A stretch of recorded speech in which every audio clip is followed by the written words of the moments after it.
ನಮಸ್ತೆ. ಬೆಳಕು ನಕ್ಷತ್ರ ವ್ಲಾಗ್ಗೆ ಸ್ವಾಗತ. ನೀವೇನಾದರೂ ನನ್ನ ಚಾನಲ್ಗೆ ಹೊಸಬ್ರಾಗಿದ್ದರೆ ಪ್ಲೀಸ್ ಸಬ್ಸ್ಕ್ರೈಬ್ ಮಾಡಿಕೊಂಡು ವೀಡಿಯೋಸ್ನ ನೋಡಿ. ಫ್ರೆಂಡ್ ಆ್ಯಂಡ್ ಫ್ಯಾಮಿಲಿಗೂ ಶೇರ್ ಮಾಡಿ. ಅಲ್ಲೇ ಪಕ್ಕದಲ್ಲಿರೋ ಬೆಲ್ ಬಟನ್ನ ಪ್ರೆಸ್ ಮಾಡಿ. ಮತ್ತು ಸಬ್ಸ್ಕ್ರೈಬ್ ಆಗಿರೋರು ಸುದಾ ವೀಡಿಯೋಸ್ನ ನೋಡಿ. ನಾನು ಇವತ್ತಿನ ದಿನ ಏನು ಮಾಡ್ತಾಯಿದ್ದೀನಿ ಅಂದರೆ ಕಬಾಬ್ ಅಂದರೆ ಎಲ್ರಿಗೂ ಕಾಮನ್ನಾಗಿ ಗೊತ್ತಿರೋದು ಏನು ವಿಶೇಷ ಅಂತ ಅಂತೀರಾ? ಹೌದು, ಚಿಕನ್ ಕಬಾಬು ಮತ್ತು ಫಿಶ್ ಕಬಾಬು ಅದನ್ನೆಲ್ಲ ತಿಂದಿರೋದು ನೋಡಿದ್ದೀರಾ. ನಾನು ಇವತ್ತಿನ ದಿನ ಬೋಟಿನಲ್ಲಿ ಕಬಾಬ್ ಹೇಗೆ ಮಾಡೋದು ಅಂತ ನೋಡ್ಕೊಂಡು ಬರೋಣ. ಅಂದರೆ ಯಾವ ವಿಧಾನದಲ್ಲಿ ಮಾಡ್ತೀನಿ ಅನ್ನೋದನ್ನು ನೋಡೋಣ.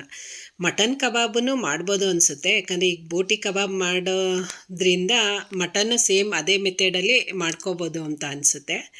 ಈಗ ಇದಕ್ಕೆ ಏನೇನು ಸಾಮಗ್ರಿಗಳು ಬೇಕು ಅನ್ನೋದನ್ನು ನೋಡ್ಕೊಂಡು ಬರೋಣ.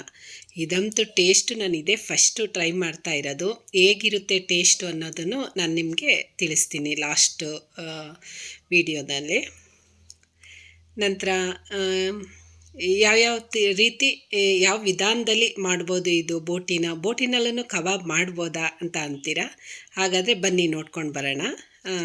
ಇದಕ್ಕೆ ಯಾವ ರೀತಿ ವಿಧಾನದಲ್ಲಿ ಮಾಡೋದು ಅಂತ ನೋಡೋಣ. ಮೊದಲನೇದಾಗಿ ನಾನಿಲ್ಲಿ ಒಂದು ಕುಕ್ಕರ್ ಇಟ್ಕೊಂಡಿದ್ದೀನಿ. ಅದಕ್ಕೆ ಸ್ವಲ್ಪ 1-2 ಸ್ಪೂನಷ್ಟು ಎಣ್ಣೆ ಹಾಕ್ಕೊಂಡು ಒಂದು ಈರುಳ್ಳಿನ ಕಟ್ ಮಾಡಿ ಹಾಕ್ಕೋಬೇಕಾಗುತ್ತೆ. ಸ್ವಲ್ಪ ಅರಿಶಿನ ಹಾಕ್ಕೊಂಡು ಚೆನ್ನಾಗಿ ಫ್ರೈ ಮಾಡ್ಕೋಬೇಕಾಗುತ್ತೆ ಈರುಳ್ಳಿನ. ಆನಂತರ 3-4 ಸಲ ತೊಳೆದು ಇಟ್ಕೊಂಡಿರೋ ಬೋಟಿನ ಹಾಕ್ಕೋತಾ ಇದ್ದೀನಿ. ಬೋಟಿ ಹಾಕ್ಕೊಂಡ್ಮೇಲೆ ಎಣ್ಣೆನಲ್ಲೇ ಸ್ವಲ್ಪ ಚೆನ್ನಾಗಿ ಫ್ರೈ ಮಾಡ್ಕೋಬೇಕು. ಯಾಕಂದರೆ ಅದು ಫ್ರೈ ಮಾಡ್ತಾ ನೀರು ಅದಾಗೇ ನೀರು ಬಿಟ್ಕೊಳ್ಳುತ್ತೆ. ನಾವು ನೀರು ಹಾಕೋ ಅವಶ್ಯಕತೆ ಇರೋದಿಲ್ಲ. ಎಣ್ಣೆನಲ್ಲಿ ಸ್ವಲ್ಪ ಫ್ರೈ ಮಾಡಿಕೊಂಡು ಸ್ವಲ್ಪ ರುಚಿಗೆ ತಕ್ಕಷ್ಟು ಉಪ್ಪು ಹಾಕ್ಕೊಂಡ್ರೆ ಅದು ಫುಲ್ಲು ನೀರು ಬಿಡುತ್ತೆ. ಬೋಟಿ ಯಾವಾಗ ಮಾಡಿದ್ರೂ ನೀರು ಅದಾಗೇ ಬಿಡುತ್ತೆ. ಆನಂತರ ನಾವು ಯಾವುದೇ ನೀರು ಹಾಕೋ ಅವಶ್ಯಕತೆ ಇಲ್ಲ. ಅದೇ ನೀರಲ್ಲಿ 3-4 ವಿಶಿಲು ಕೂಗಿಸ್ಕೋಬೇಕಾಗುತ್ತೆ. ಈಗ ಕೂಗಿಸ್ಕೊಂಡಿದ್ದಾಗಿದೆ.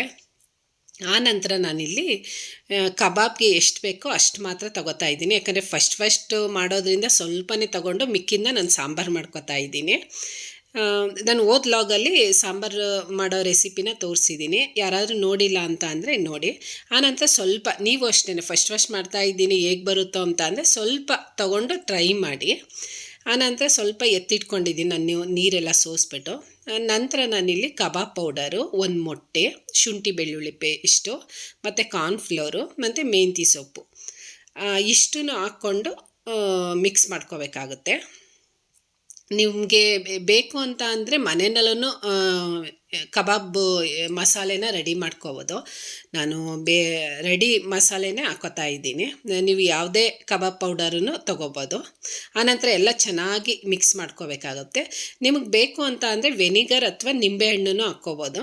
ನಂತರ ನಾನಿಲ್ಲಿ ಟೇಸ್ಟ್ ನೋಡಿಕೊಂಡು ಉಪ್ಪು ಅಂದರೆ ರೆಡಿ ಪೌಡರಲ್ಲೇ ಉಪ್ಪಿರುತ್ತೆ ಆಲ್ರೆಡಿ, ಹಾಗಾಗಿ ನಾನು ಉಪ್ಪು ಹಾಕ್ಕೋತಾ ಇಲ್ಲ. ಅಕಸ್ಮಾತ್ ನಿಮ್ಗೆ ಸಪ್ಪೆ ಅಂತ ಅನಿಸಿದ್ರೆ ಉಪ್ಪಿನ ಪೌಡರ್ ಹಾಕ್ಕೋಬೋದು. ಆನಂತರ ಬೇಯಿಸಿಟ್ಕೊಂಡಿರೋ ಬೋಟಿನ ಹಾಕ್ಕೊಂಡು ಎಲ್ಲ ನೀಟಾಗಿ ಮಿಕ್ಸ್ ಮಾಡ್ಕೋಬೇಕಾಗುತ್ತೆ. ಆ ಮಸಾಲೆ ಎಲ್ಲ ಹಿಡಿಯೋ ಥರ ನೀಟಾಗಿ ಮಿಕ್ಸ್ ಮಾಡಿಕೊಂಡು ಉಪ್ಪು ಖಾರ ಎಲ್ಲ ಕರೆಕ್ಟಾಗಿದೆ. ಇದು ಒಂದು 1/2 ಅವರ್ ಬಿಟ್ಬಿಡಬೇಕು. ಹಾಗೆ ಸ್ವಲ್ಪ ಉಪ್ಪು ಖಾರ ಎಲ್ಲ ಹಿಡೀಲಿ ಅಂತ. ಈಗ 1/2 ಅವರ್ ಆಗಿದೆ. ನಂತರ ನಾನು ಒಂದು ಚಿಕ್ಕದು ಬಾಣಲಿ ತೊಗೊಂಡು ಅದಕ್ಕೆ ಎಣ್ಣೆ ಹಾಕ್ಕೊಂಡಿದ್ದೀನಿ. ಆ ಎಣ್ಣೆ ಹಾಕಿದ್ಮೇಲೆ ಈಗ ಕಬಾಬು ಅಂದರೆ ಬೋಟಿನ ಮಿಕ್ಸ್ ಮಾಡ್ಕೊಂಡಿದ್ವಲ್ಲ ಮಸಾಲೆನ, ಆ ಮಸಾಲೆ ಬೋಟಿನ ಹಾಕ್ಕೋಬೇಕಾಗುತ್ತೆ ಒಂದೊಂದೇ ಆಗಲಿ.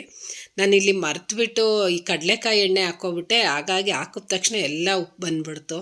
ನಾನು ಅಂಗಡಿದು ಎಣ್ಣೆ ಬಳಸಬೇಕಾಗಿತ್ತು. ಆನಂತರ ಹೇಗೋ ಸರ್ಕಸ್ ಮಾಡಿ ಎಲ್ಲ ನೀಟಾಗಿ ಬೇಯಿಸ್ಕೊಂಡೆ. ಆದ್ರೂ ಸ್ಟವ್ ಮೇಲೆಲ್ಲ ಸುರಿದೋಗ್ಬಿಡ್ತು. ಕಡಲೆಕಾಯಿ ಎಣ್ಣೆನಲ್ಲಂತೂ ಯಾವುದೇ ಪದಾರ್ಥ ಆಗಲಿ ಕರಿಯೋ ಹಾಗೆ ಇಲ್ಲ, ಬೇಗ ಉಪ್ಪು ಬಂದುಬಿಡುತ್ತೆ ನೊರೆ ಥರ. ಆನಂತರ ಸ್ವಲ್ಪ 4-5 ಹಸಿಮೆಣ್ಸಿನ್ಕಾಯಿ ಕಟ್ ಮಾಡಿ ಹಾಕ್ಕೋತಾ ಇದ್ದೀನಿ.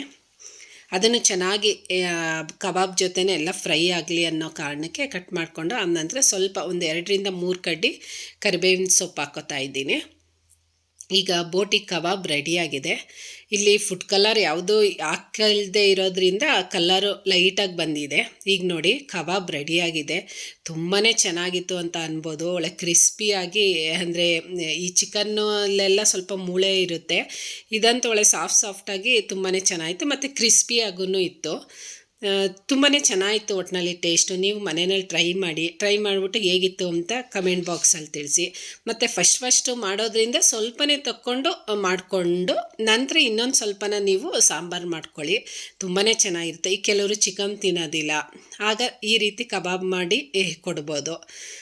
ನೀವೇನಾದ್ರು ನನ್ನ ಚಾನಲ್ಗೆ ಹೊಸಬ್ರಾಗಿದ್ದರೆ ಪ್ಲೀಸ್ ಸಬ್ಸ್ಕ್ರೈಬ್ ಮಾಡಿಕೊಂಡು ವೀಡಿಯೋಸ್ನ ನೋಡಿ. ಫ್ರೆಂಡ್ ಆ್ಯಂಡ್ ಫ್ಯಾಮಿಲಿಗೂ ಶೇರ್ ಮಾಡಿ. ಆದಷ್ಟು ನನ್ನ ವೀಡಿಯೋಸ್ನ ನೋಡಿ ಅಂತ ಕೇಳ್ಕೊತೀನಿ. ನಂತರ ನನ್ನ ಚಾನಲ್ಲೇನೇನಾದರೂ ಬದಲಾವಣೆ ಮಾಡ್ಕೋಬೇಕಾ ಅದನ್ನು ಕಮೆಂಟ್ ಬಾಕ್ಸಲ್ಲಿ ತಿಳಿಸಿ. Thank you.